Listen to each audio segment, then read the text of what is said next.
Muito bem, pessoal, e já chegando à última parte dessa nossa aula, vamos falar então sobre a questão de agency. Então, o que é a questão de agency? Então, já vimos, que o objetivo do administrador financeiro deve ser o de maximizar a riqueza dos proprietários da empresa. Dessa forma, os administradores podem ser considerados agentes dos proprietários que os contrataram.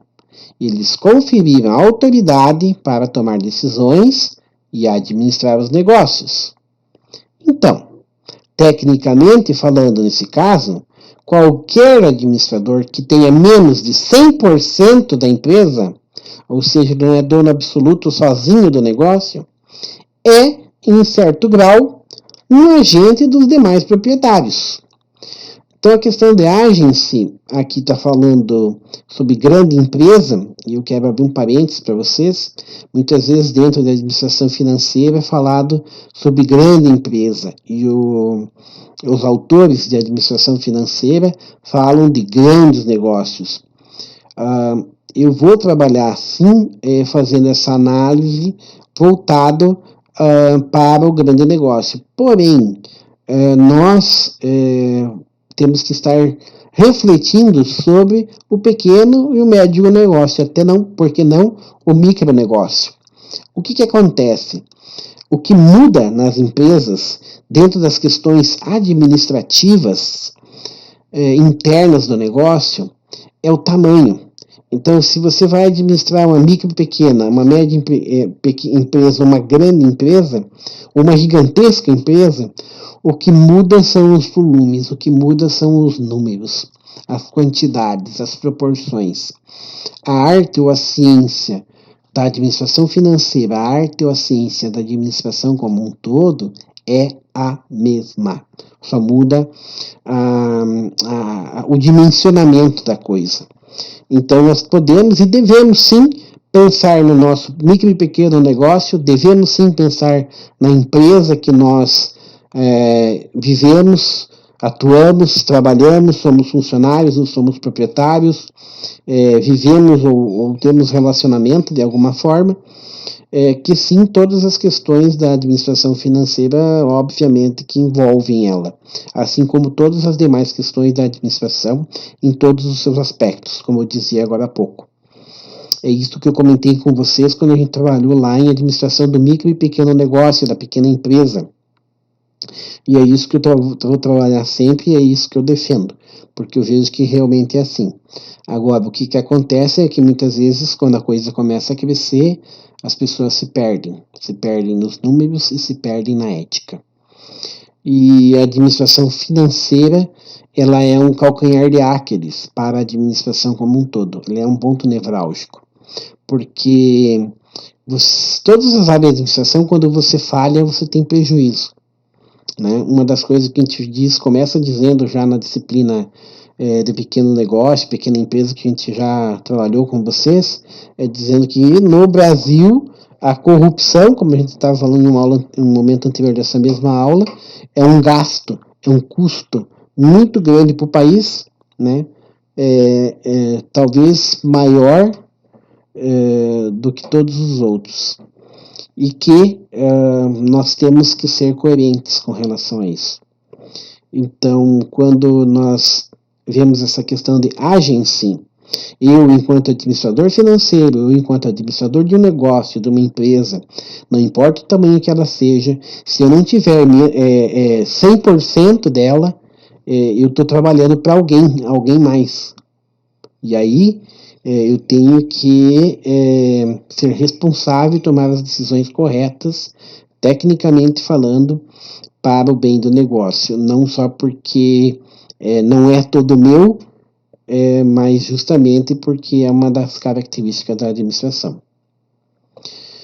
Em tese, a maioria dos administradores financeiros concordaria com o objetivo de maximizar a riqueza dos proprietários. Em tese. Porque na prática, o que acontece? Eles também se preocupam com a própria riqueza, não é isso? Com a segurança de seus empregos, com os benefícios recebidos.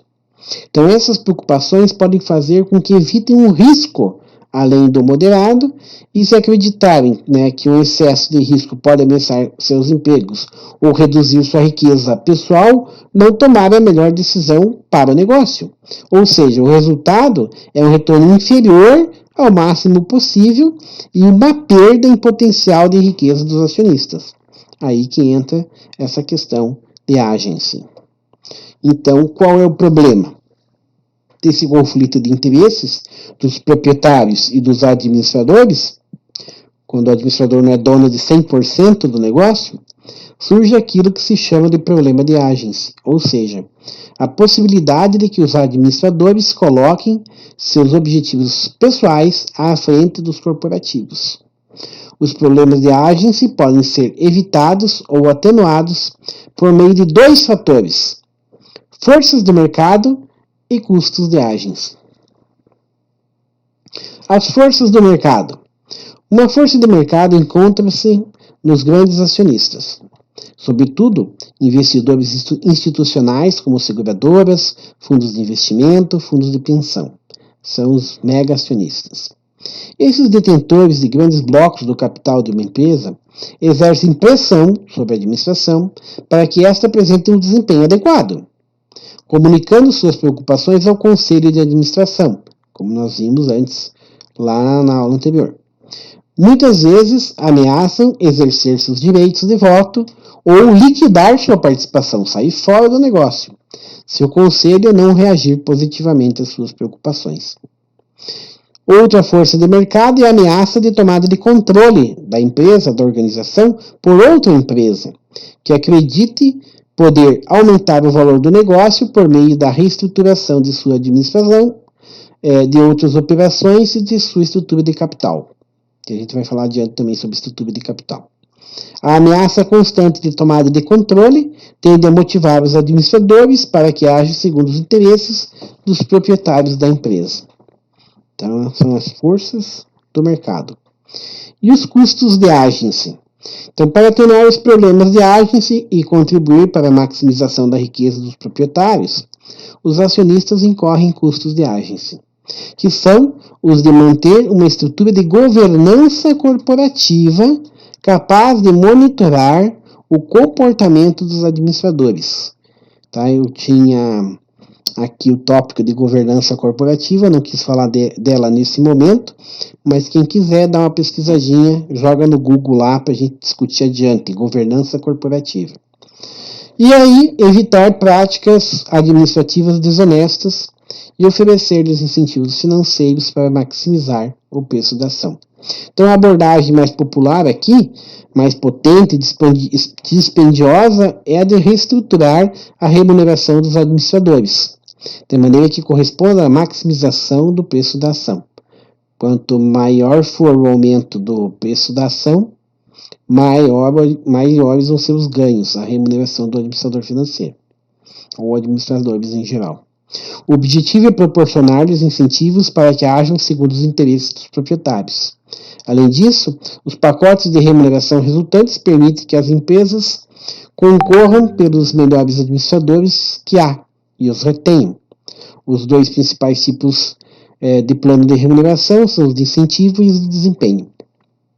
Como nós falamos na aula anterior, dentro do mercado de trabalho dos administradores financeiros, né? O CEO, normalmente, que são os diretor-presidentes, as maiores autoridades fora o conselho de administração da empresa, normalmente vem da área da administração financeira, né? Que são os administradores financeiros que cuidam dessa parte toda. Bacana? Então, não esqueçam da atividade anterior, da aula anterior. Não esqueçam dessa questão que nós deixamos em aberto. Já são duas questões, a questão da aula 2 e a questão da aula 3. Estou cobrando como tarefa? Ainda não. Mas nós temos que nos autopoliciarmos também dentro de uma ética professor-aluno, de que as atividades para o crescimento do aluno sejam feitas por ele próprio, e ele autogerencie-se, administre a sua formação, principalmente em épocas de pandemia. E, logicamente, é óbvio que é passível de cair na prova, né? Nós temos, como vocês viram, na primeira aula que nós falamos, do sistema de avaliação, nesse primeiro bimestre do segundo semestre, pelo menos 2 avaliações, fora as atividades. Quando houver atividade valendo nota, vocês serão avisados, obviamente. Tá ok? Fiquem bem. As aulas de administração financeira, elas são, eu não quero dizer maçantes, mas elas são mais direcionadas. Eu vou procurar trazer para vocês algo que seja o menos agressivo para dificultar a compreensão, vou procurar mastigar e trazer mais compreensível para vocês, e ir trabalhando de uma maneira para e passo, e, enfim, perceber o feedback de vocês e alinhando conforme as coisas forem acontecendo. Um grande abraço, fiquem bem, um abraço.